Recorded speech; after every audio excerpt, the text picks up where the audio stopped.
Good morning again, everyone. It is my privilege this morning to introduce to you our guest speaker that is coming up in a moment, Scott Erickson. And Scott, if you're new here to the Grove, then you'll be meeting him for the first time. He'll be a guest to you. You'll be a guest to him. If you've been around here for a while, you'll recognize the name and the face because we've had Scott here a number of times over the past decade as an artist painting in our services. He's been here a number of times on Easter and other services doing a painting. In fact, my guess is there's some of you that have his painting art hanging up in your house right now. So he's also gone out with us when we've gone to Liberia in the past, was with our team going there, passing out shoes. So he's a guest, but he's also a friend of the Grove. And what's exciting about today is, yes, he'll be doing a little bit of painting, as you can see behind me here with the piece.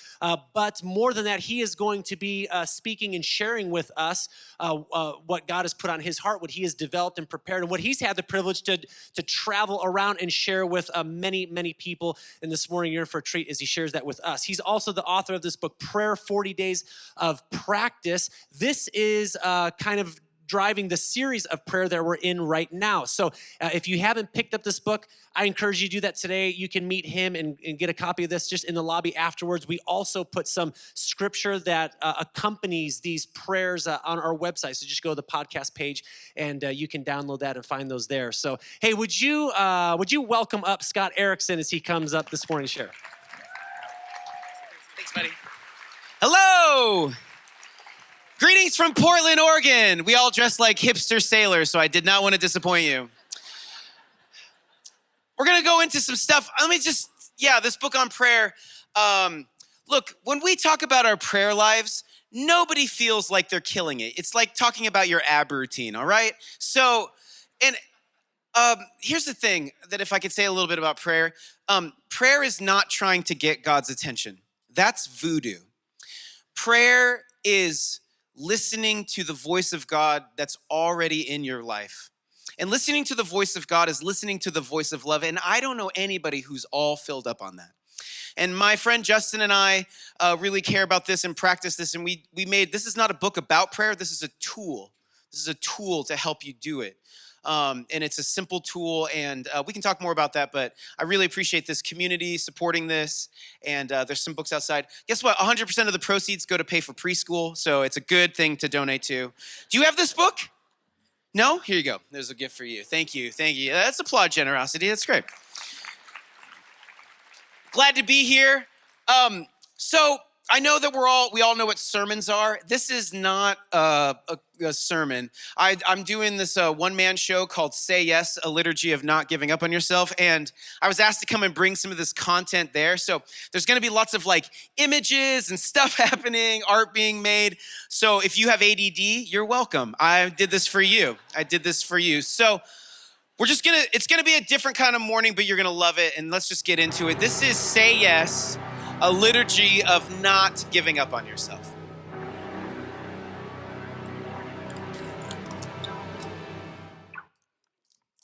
All right. When I went to college, I lived in a house with 4 guys. We graduated. We all got married. We have kids. There's more kids than adults now. But every year we rent a house, a cabin up in the Pacific Northwest where they film Twilight. And we get together. We spend the weekend together without kids. We cook meals together, go on hikes together. It's fantastic. Saturday night, we take all the tables and we make this really long table. And we make a dinner. And then we go around and we ask each other these 2 questions. What was your best moment of the year? And what was your worst moment of the year? This particular year, my best moment of the year was taking my little kids to Disneyland, which is completely cliche to say that. But look, I think a lot of us as parents would like to think our kids' best memories are going to be like camping with my parents or Sunday night dinners. No, there's no way this billion-dollar industry is going to let those memories go away. It's going to be in their theme parks with their characters, and take my money. It's amazing. I don't know if you've gone with little kids. Maybe you've gone recently and you're like, I don't know, it's okay. There's lots of strollers around. Go with little kids.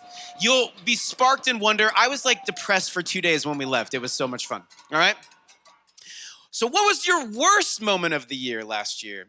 This particular year, my worst moment happened on this toilet, and it had nothing to do with my bowels, but my wife and I lived in this weird house, kind of quirky house, and I put my kids to bed, And I walked out into the living room, and I noticed that I was crying, not because that was a really great moment. I was crying, and it became deeper and deeper and deeper. And the only bathroom we had was like off the kitchen. It was really small, and I just made my way in there. And I sat on the toilet, and I cried for like an hour. And my wife came in, and she like rubbed my back, and she's like, "Are you okay? Do you want to talk about this?" And I was like, "I don't even know what this is. My tears are me talking about it." And with some time and some reflection, I realized what was happening is that a dream was dying, that I had had this dream for a long time. And somehow my psyche and my body knew that it wasn't going to come true. And I was grieving and mourning the death of that dream. And I can tell you what that is a little bit later. But when we start talking about dreams, it would help us to say, like, what is a dream? Because that's a word used for a lot of different things, right? It can mean a series of images that go on in your head as you're going to sleep and your mind's unloading at night. It can mean a house on a street of dreams. It can be some kind of object or thing you'd like to get to. Or for a lot of us, when we just say dream, we go, yeah, Ryan Gosling. I know. And if not that for you, maybe you're like, yeah, but he sometimes appears in my dreams, and I'm not sure why.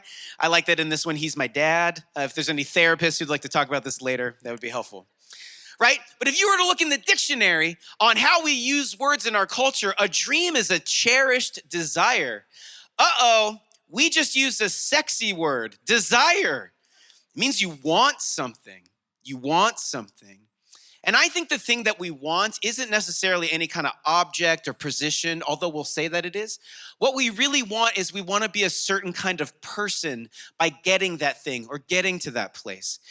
And I'm not a psychologist or anthropologist or any kind of gist, but I think that generationally, we've all been told different ways to become the people we'd like to be. Like my parents' generation, I think you guys were pitched materialism. You totally were. You were like, get this house, get these cars, get these things, and that will make you the the upright citizen that we all hope you would be. Like, who are all these RVs for anyways? I have no idea. And then I come from Generation X right at the end, and we saw you get divorced and be miserable, so we knew that didn't work. What we were told over and over again is that our boring, mundane lives, that some kind of outside force, some kind of alien presence was gonna come into our lives and take us out of the mundaneness of existence and lead us into the adventure we had hoped for. This is Back to the Future, this is Star Wars, all these things. Who's trying to take us to space right now? Do you understand what I'm saying? And for those of you who are younger than me, you all are really screwed, because what you were told time and time again is that the place that you were really gonna find your true self was gonna be on a stage with a band, because that lasts forever, right? And yeah, you do find a certain part of yourself on stage. You can also find a part of yourself that you're not really, you're maybe a little embarrassed about. I loaned her that. And it won't come true. This dream dies. And it's completely devastating. And this is when the voice of giving up comes to us, all right? This is when the voice of giving up comes to us. Now, it's really helped me in my life to personify my fears, give a name to it, because when we start talking about voices and things that are talking to us, it's helpful to give it a name, some skin, so then we can play with it. And I'd like to talk about the voice of giving up through the filter of Jurassic Park 2, The Lost World. Now, I'm not talking about Jurassic World with Chris Pratt and all that stuff. I'm talking about Jurassic Park. We're talking Jeff Goldblum, Laura Dern, and Sam, what's-his-face. And great movie written by Michael Crichton, directed by Steven Spielberg. Fantastic. Hollywood was like, let's make more money. And so they made a second film. Not as good. Some real plot holes. I wasn't at the production meeting, but I'm pretty sure this is what was written up on the wall on what the movie should be. Starts off with dinosaurs eating people on an island. Somehow we need to get them to dinosaurs eating people in Southern California. So in this movie, there's a Tyrannosaurus Rex walking around San Diego. He's thirsty, there's a pool, you get it. Here's what the voice of giving up is like. You're in your bed. You're like, you know what? I want to do something. I'm going to start that tomorrow. I'm going to do something. And then this overwhelming presence comes into your room, looks you straight in the eyes, deep into your soul, goes, give up. That's what the voice of giving up is like.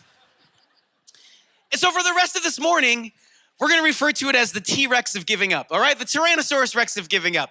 Now, I've listened to the T-Rex of giving up. I've listened to its arguments. They're very, very convincing. And it'd be interesting to hear to know what you hear when it talks to you. But for me, I could sum it up in kind of three things. The first thing that it says to me is nothing's going to change. This same miserable moment that you're in, guess what? This is the rest of your life. It's gonna be day after day after day, and nothing's ever gonna change. And thinking about doing that for years sounds awful. The next thing it says to me is, you suck and are ugly. It gets really personal for some reason. I don't know, it's like, that's unnecessary. Like knocks you to the ground, kicks you while you're down there. And what it's saying though is like, there's a place of success you would like to get to, and guess what? There's something wrong with you that you have no control over, and it's always gonna keep you from getting to that success. And then the last thing it says is that dying is better than living. And look, if we're gonna start talking about dying, we need to understand that dying is on a spectrum. Because you can binge watch something every single night because you don't wanna get to the conversation you know you need to have. You can open a bottle, a syringe, or just tap your phone endlessly because there's a pain in you that you don't want to deal with. You just want to distract yourselves. And yeah, you can go all the way where you just decide, I don't even want to be here anymore. And I think when we look at this list of things that maybe you or you know somebody who's gone through one of these things and came out on the other side and said, guess what? There's nothing for you there. Like I had a friend who was addicted to video games and it was like ruining his marriage. And he said one night, he was like, I'm just playing games. He ended up looking outside and the sun was rising. He had played all night long and he realized what he was doing and he picked up his Xbox and he went outside and he like threw it on the ground, stomped it to pieces. And he's like, I had to go get help. I was numbing something that I needed to deal with. And so he was able to go through and come back and tell me there's nothing for you there. And we might know somebody who's broken addiction or gone through something and said, guess what? There's nothing for you there. It's a distraction. But maybe none of us, if any of us, know a person, if they even exist on this world, who's gone all the way through ending their life and been able to come back and tell us there's nothing for you there. But there are those people. So since the creation of the Golden Gate Bridge, about 2,000 people have taken their lives jumping off of it. And there's a guy named Kevin Hines. Look, he had a tough life. He was orphaned. He grew up in a foster home that wasn't great. He has a lot of undiagnosed mental issues. Like it's a tough situation, but he came to the conclusion that being here wasn't an option anymore. So he went to the bridge and he jumped off. And he had this experience falling to the ocean that we'll get back to. He hit the water and he survived. The Coast Guard picked him up. They're like, you're a miracle. You don't know how many bodies we pick out of here. None of them are alive. And he broke a lot of bones. It took him a long time to recover. But when he did, he found the remaining 18 people who had survived. And he went to all of them and said, I had this experience heading towards the water. And they all said they had the same thing. And that was this. The millisecond my hands left the rail, it was an instant regret. Everything that I thought was unchangeable in my life was completely changeable. The only thing that was unchangeable was gravity pulling me to the ocean. So could we just make Kevin our friend? If you're in this conversation or know somebody else, can we just listen to Kevin's advice as somebody who's gone through all the way to that conversation and came out and said, you know what, there's nothing for you there. But what do we do when our dreams end? Because to dream is to want, and to want is to desire. To dream is to want, and want is to desire.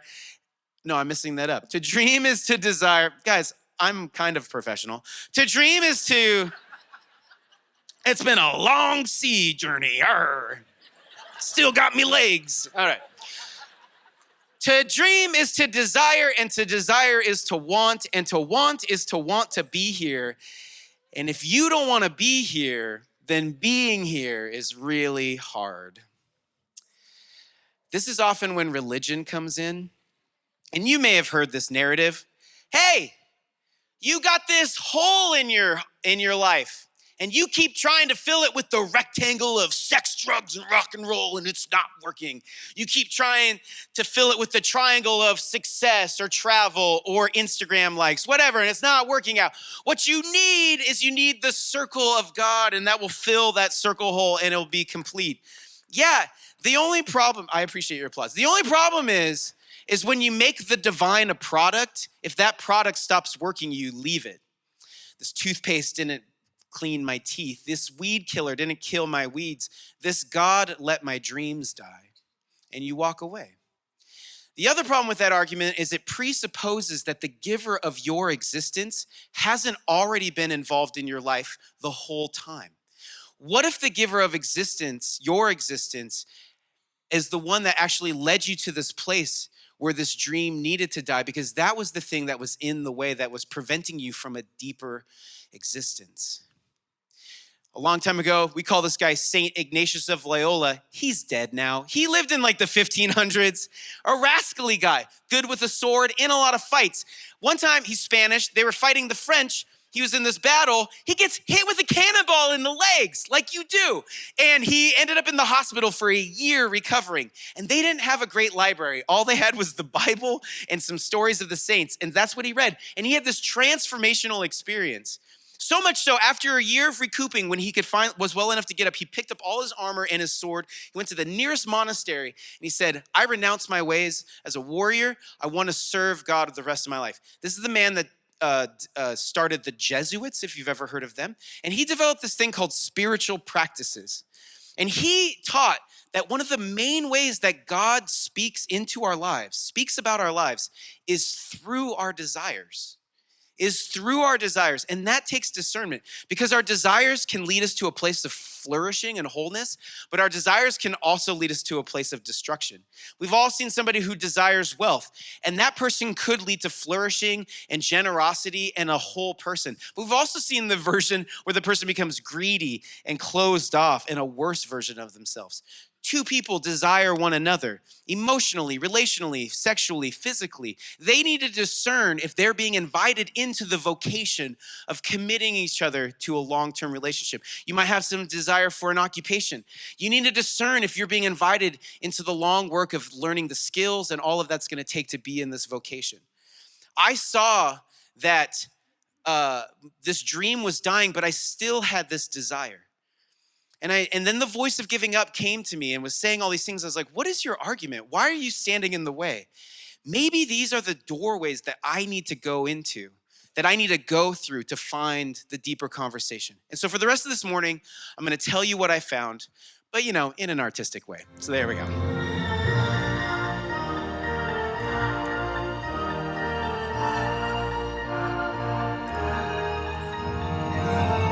Guys, so much dinosaurs this morning.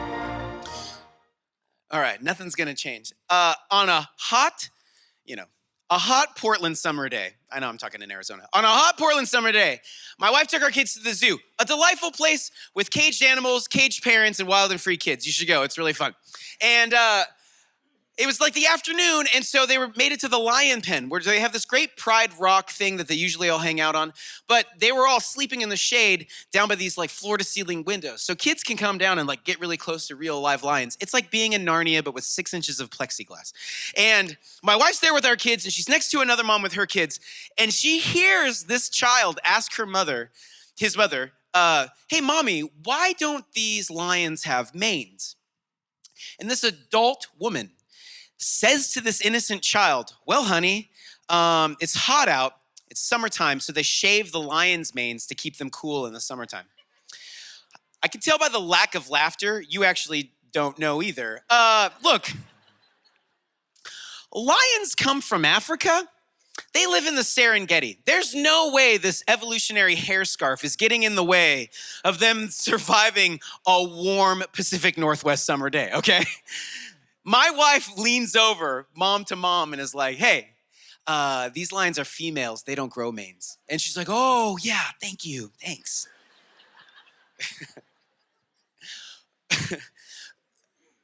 What if my wife wasn't there?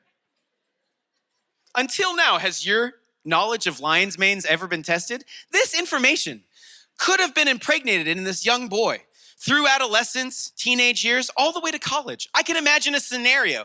He sees walking on campus, sees a girl he fancies. What's a fun first date that's consensual and free? Go to the zoo. You talk about giraffes, you eat a pretzel, it's great, right? So he's on this date talking about things, and every 7 minutes there's like a lull in conversation, and he's like, what do I know about penguins? I saw Happy Feet, and he gives an answer.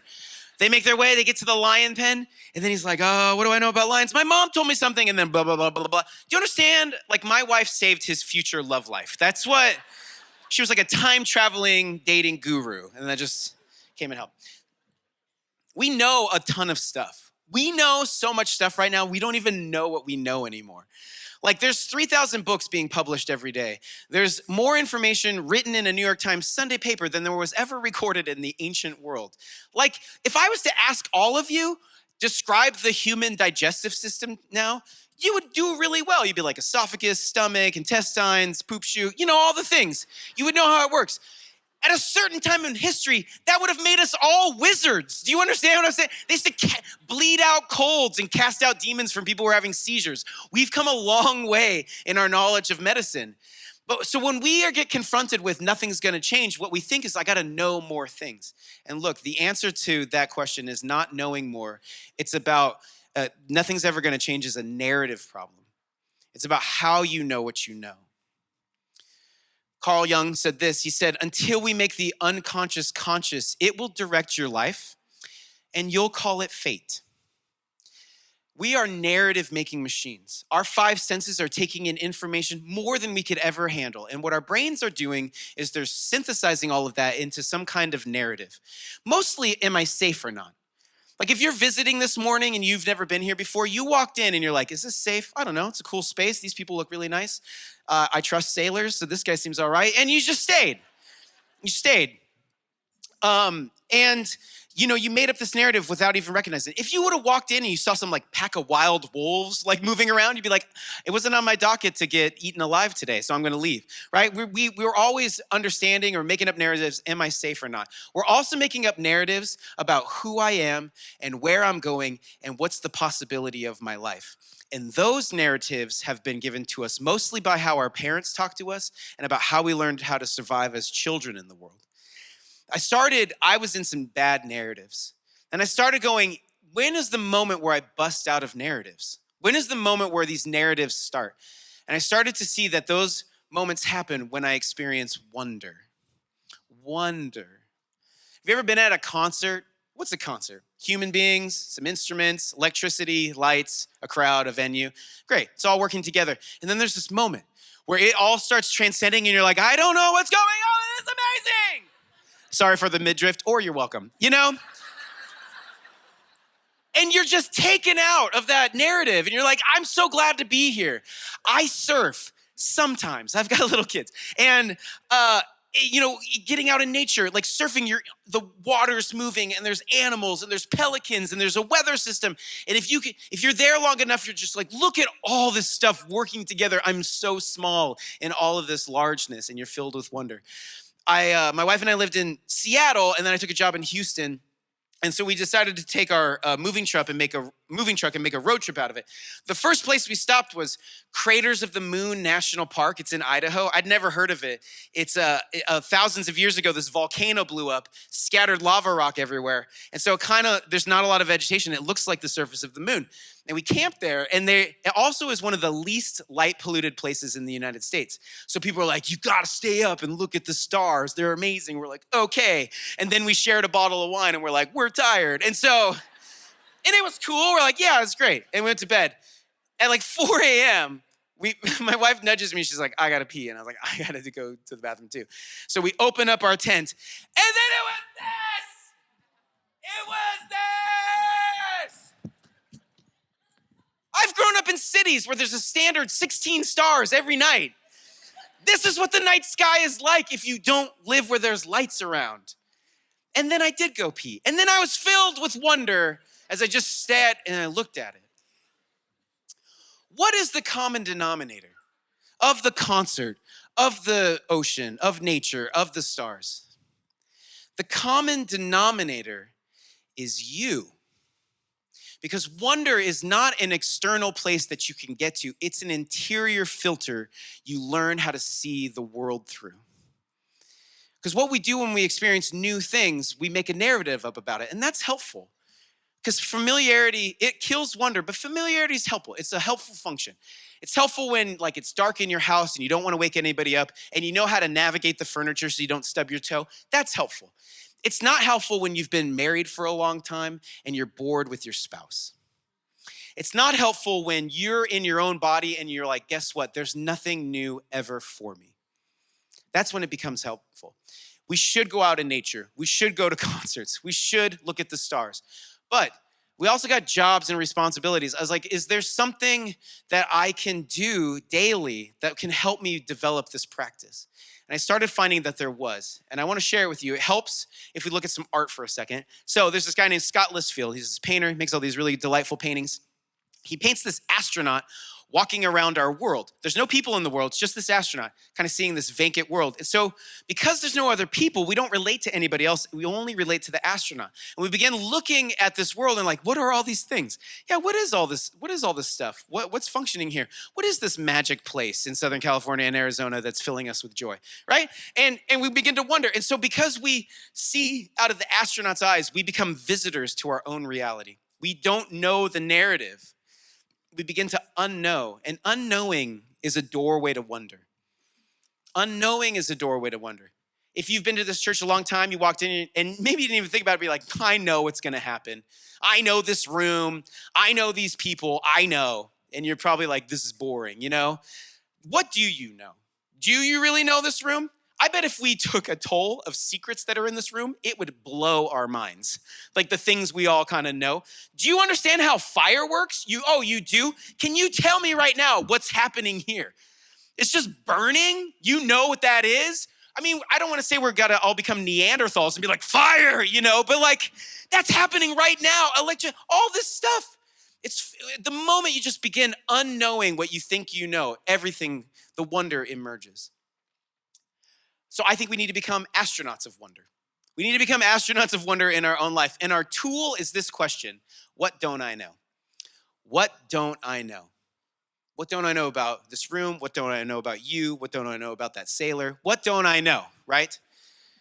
I was in some really bad narratives, and I started paying attention to what I was saying to myself. And I heard myself say under my breath out loud one day, I'm never gonna be a great artist. I'm never gonna be a great artist. And I was like, whoa, hold on. I just made up a narrative. I just said a narrative about where I'm going. What's the argument? Where did that come from? Well, there's some things that back that up.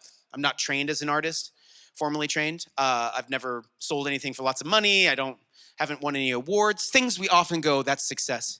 So I developed this narrative about, hey, I'm never gonna be a great artist. I'm never gonna get there. And I was like, well, I need to change that narrative. I don't need to become egotistical and be like, I'm gonna be the best artist ever. I just need to change it a bit. So I did this. I just said, I'm on my way. I'm on my way to being a great artist. So if I fail at anything, it's not artifacts to an argument that says I'm a failure. It just says, I'm learning. I'm on my way.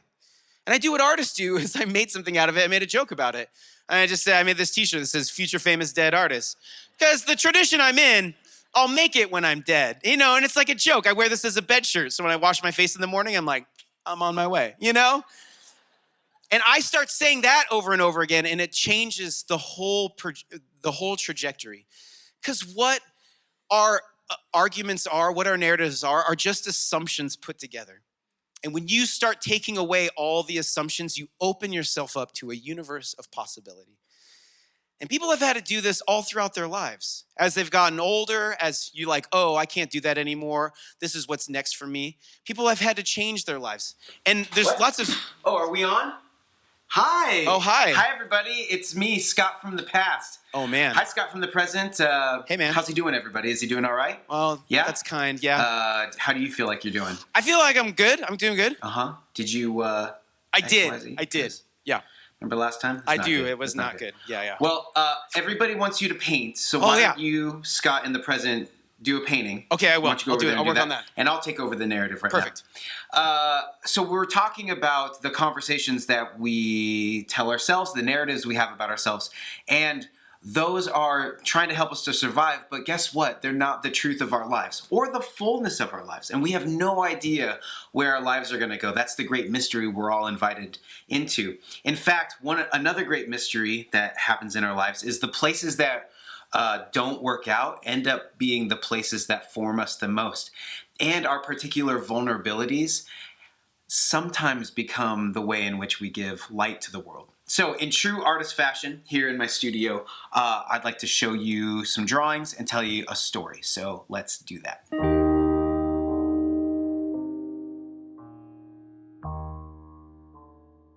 Once a great ship was built. It was strong, mighty, something to behold, and it was given a great purpose: to deliver important seeds on the far side of the ocean. The ship celebrated its great purpose. It thought, how great of a task! I must be valuable. Look at this great purpose I was given. This is what I was meant to do. So it set sail. On its journey, an unforeseen storm came upon it. It thought it could handle it. It was sure it could handle it, but the storm was much bigger than it planned for. It couldn't control the situation. The ship was wiped out by the storm. It found itself wrecked on some rocks. It couldn't move. It couldn't go anywhere. The great ship was lost in the ocean.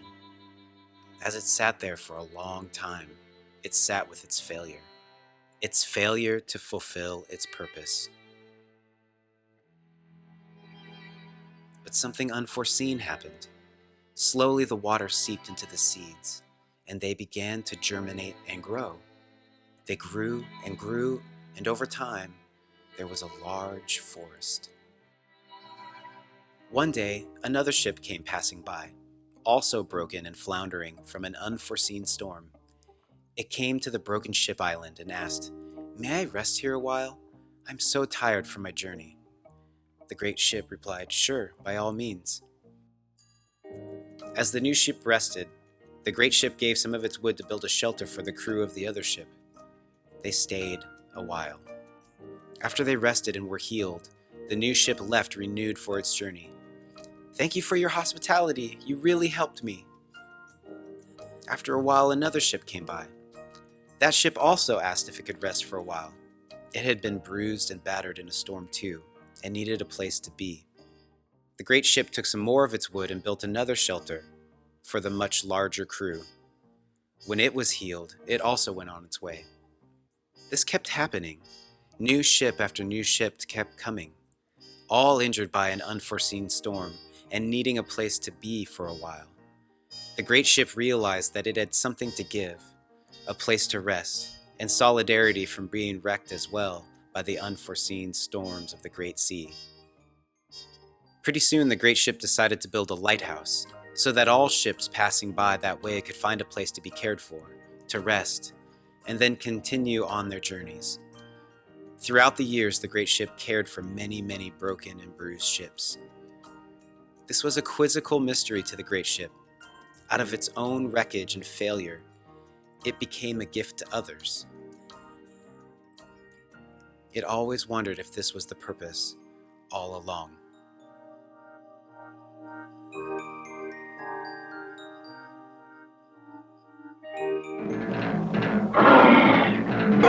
Run, Jack, come on, hurry, hurry! You think they can play tag with a Tyrannosaurus? Look! I don't have time to fight about carrots now! I mean, who does? You suck and are ugly. Not a statement about you, just the title of this section. Guys, there's a weird story in the Bible, in the Hebrew scriptures, and it goes like this. The Ark of the Covenant, you know, the one that melted all the Nazis' faces off in Raiders of the Lost Ark? It's how we won the war. It goes missing. They can't find it. And then they find it and they're bringing it, that really happened. Okay, and then they bringing it back, and it says that the king of the land, King David, is out there dancing with all his might. It says he's wearing a linen ephod, which is the ancient version of tighty-whities, and he's just out there going nuts. And then it says this, it says that as the ark of the Lord was entering the city of David, Michal, his wife, this is David's wife, daughter of Saul, watched from a window. And when she saw King David leaping and dancing before the Lord, she despised him in her heart. Here's the situation. The ark of the covenant with the creator, Yahweh, the giver of all life, the giver of existence, a symbol of existence itself is coming into their midst. And there's somebody there who's dancing with all their might, and there's somebody there despising the person who's dancing. How do we become people who know how to dance in the presence of existence? And how do we become those who despise those who figured out how to dance? I think we should talk about superheroes for a second. Have you seen that latest superhero film? Do you notice I don't even have to give a title? Because we're in this crazy time where Hollywood figured out how to make billions off of comic books. And so it's just movie after movie after movie after movie. And it's great. I love them. But I was reading a book to my son the other night and a centaur came up in it. And he's like, what's a centaur? And I was like, well, it's like a half horse, half human. It's kind of like an ancient superhero. Like they didn't think about laser beams coming out of your eyes or cutlery out of your hands. They just like, what's big in the world? Oh, horses. Let's be half of that. But I was like, I'm not sure what their like superhero outfit was because I actually don't really know how centaurs wear clothes. Here's some suggestions. Find the one that works for you, okay? But I think you're like, it's 4. And then you're like, I don't know, maybe it's 2. Maybe it's 1, 3. Is that just an apron? Oh, okay.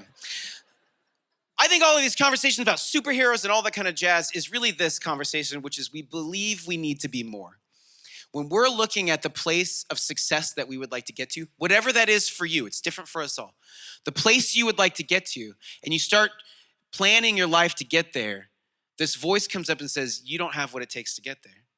You're not smart enough. You're not good looking enough. You don't have enough money. You don't have enough skill. You came from the wrong home. You have no talents, whatever it is. And we begin to make this list about what we have that we can't change that's going to stop us from getting there. And then we see other people doing things that we're trying to do, and we're like, what are they doing? Maybe I should be like them, or we start comparing.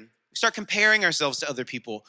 And look, I've had a secret comparison for a really long time, and he's had a garbage year, and I've freed from this comparison, but I'm gonna share it with you. My secret comparison for a long time was Kanye West.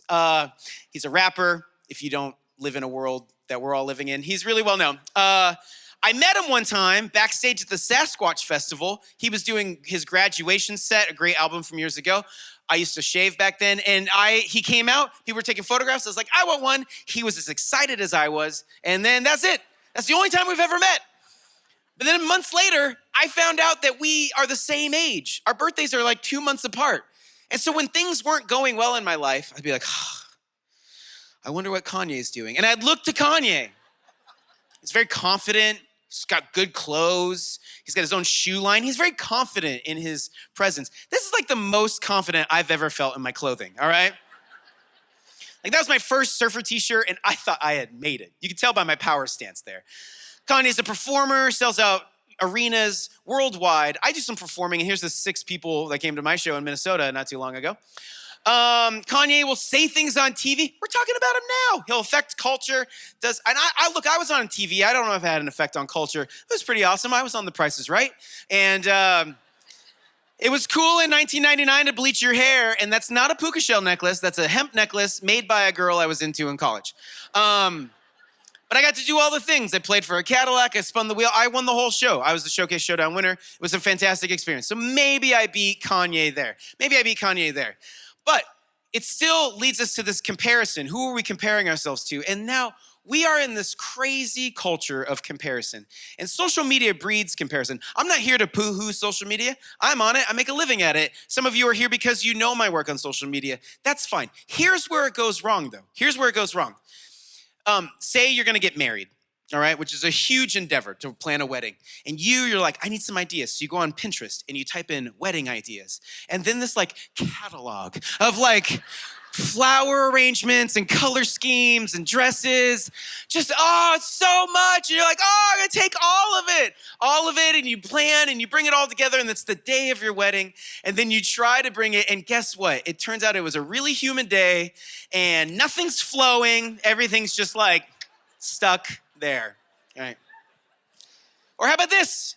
You want to become a better cook, and you're like, I don't need to make Thanksgiving for everybody. I'll just do something easy, cornbread and hot dogs. How hard can that be? Turns out, a little harder than you thought. We're on season 2 of Netflix with the name Nailed It, because this is so common for people.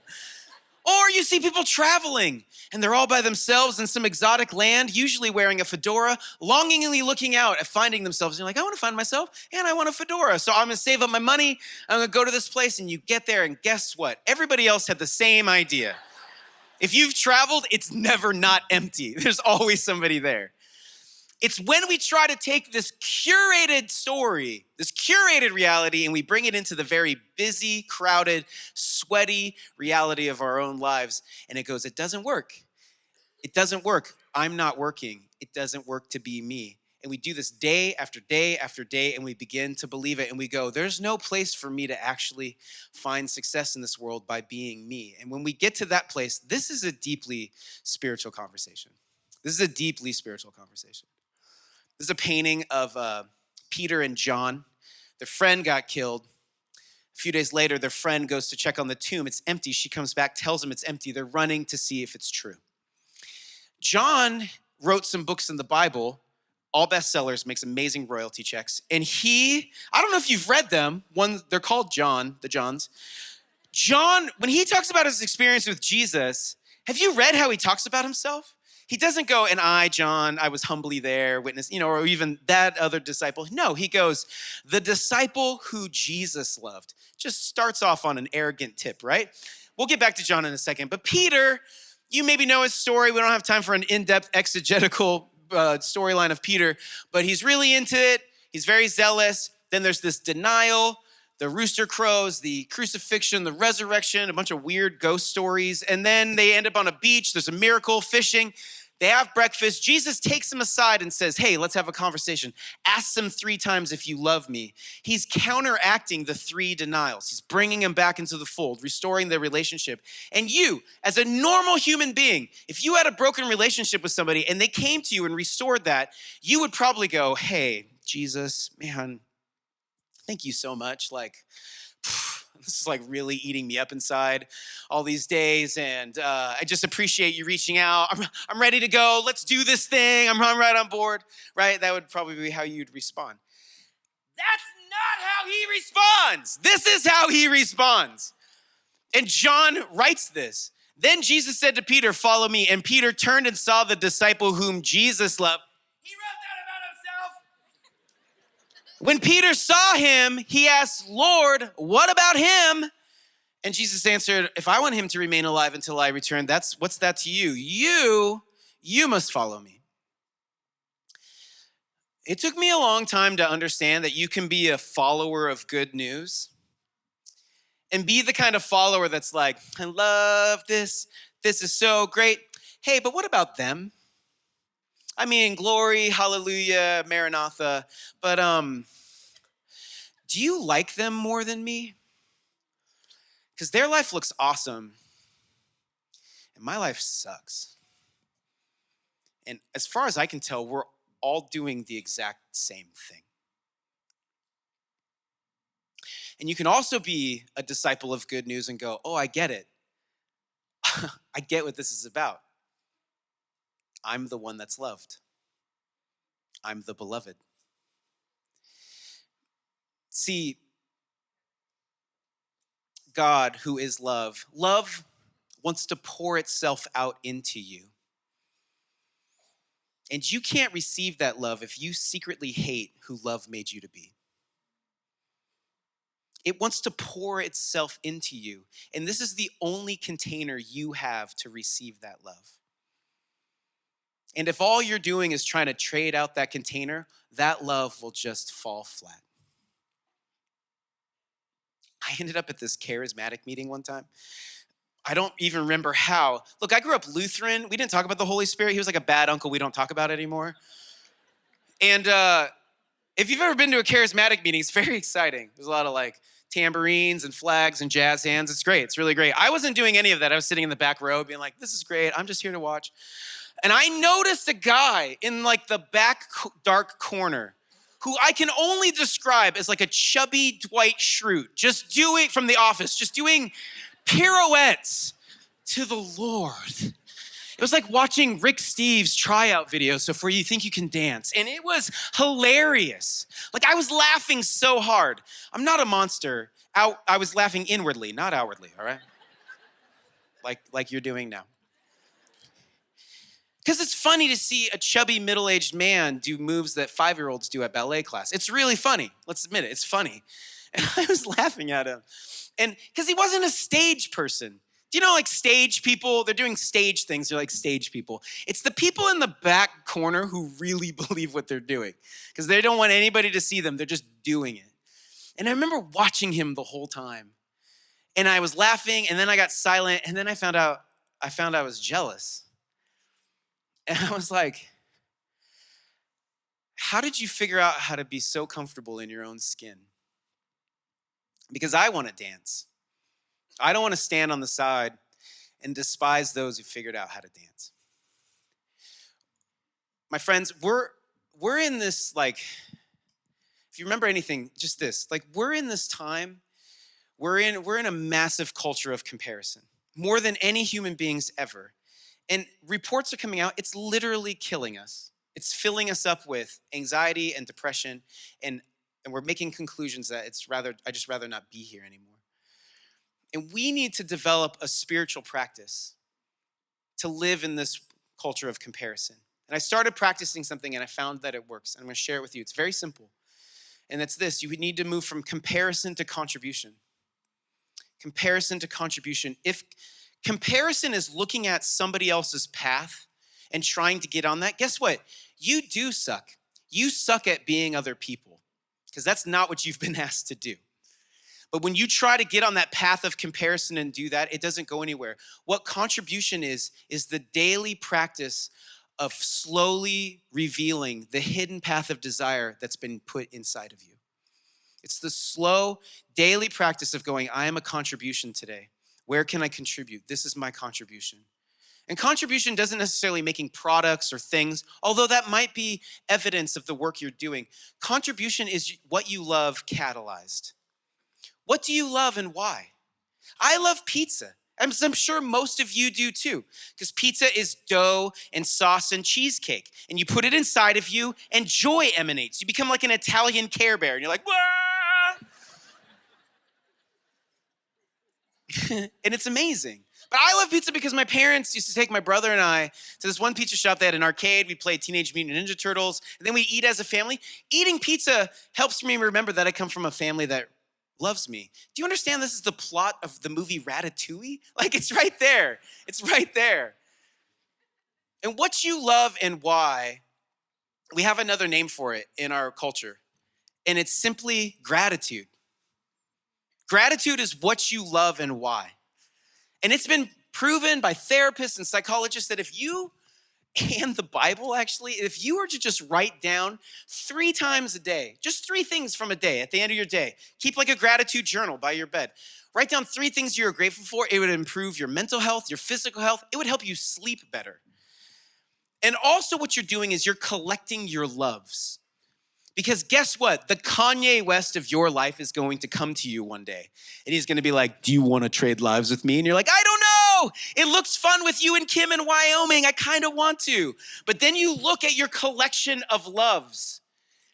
And you would have to give up all of that in order to have this other life. And if you collect enough, you're like, I don't want to. Look how much I have. I've been given so much.